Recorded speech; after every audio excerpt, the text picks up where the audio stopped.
And good afternoon. Just catching the last bit of the night. Just want to have a quick talk about walking sticks. I got these walking sticks here, which are a little bit out of the usual. A lot of people make hazel walking sticks, which is, we got it here in the wood, and you can make a decent one if you coppice it and dry it out, varnish and that. But I like this spindle. This is something I've mentioned before when I was up in the Black Mountains, and I tend to put I can even sort of use this to support a sort of a basher, a zelf barn. So I tend to like this spindle. This is a tree that grows around here. Not a lot of it, and you have to look through a lot of shrubs to find a straight bit, but it's very strong for its weight. It's good for mountain walking. So I like spindle. It has very pretty berries in the autumn, and they used to make little spindles like big cotton reels for weaving with it, for spinning thread, because it's very, very strong and hard. But this is the one I want to talk about today, which is Cornus, or corn they call it, Cornus mass. This is a tree that grows down the southern Europe and down into the Mediterranean and into the sort of Near East of Asia. It's mentioned in the Greek myths.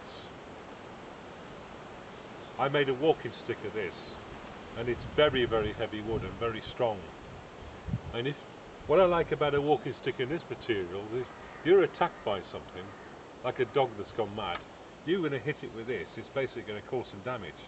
The weight of that is just phenomenal. In the Greek myths, they're always talking about javelins, throwing javelins. And this is, again, this is not a javelin. I haven't straightened it yet, but just the weight of it.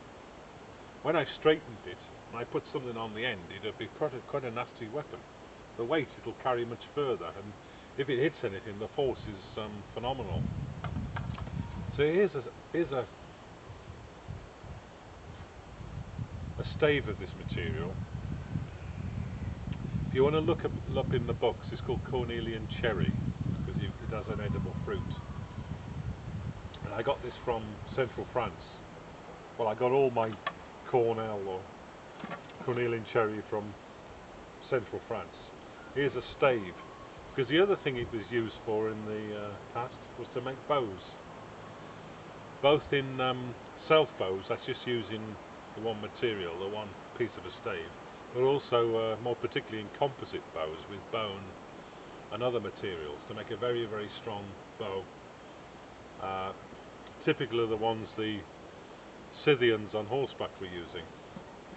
So I might have a go at making just a self bow with it. I've got some more of these staves as well, so I'll report back on that. But it's a great material if you can get hold of it. If you're ever on holiday in France somewhere, get a bit of it, because you'll never get a better walking stick.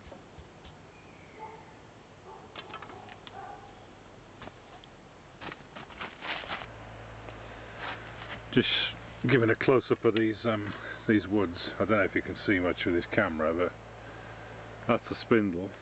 I don't know if have we got the light now to actually show the grain, but it's a nice light wood. No good for defending yourself, but good for mountains. And then this is the Cornelian cherry.